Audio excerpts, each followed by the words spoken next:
Chapter 1. Oxford, August 1919. Leah. Cases of unopened rouge and globs of melted lipstick lined my cluttered vanity. I sighed as I looked into the smudgy mirror hanging from my ecru bedroom walls. The beauty class my mother had so fervently encouraged me to take the previous summer had yet to pay off. A half-hearted swipe of mascara was all I could handle. I ironed a navy dress and finger-combed my chestnut mane into a disordered braid. My boyish frame looked particularly plain that morning, accented by the dress's straight cut. Typical back-to-school fears buzzed through my head.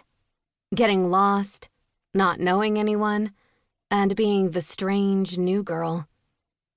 All legitimate, might I add. The main campus was a brisk 10-minute walk from my front door. Well, not my door, per se. I was staying with the Watson family in their large Victorian home. My father had never met Mr. Watson personally, but they shared a mutual friend named Teddy Graves.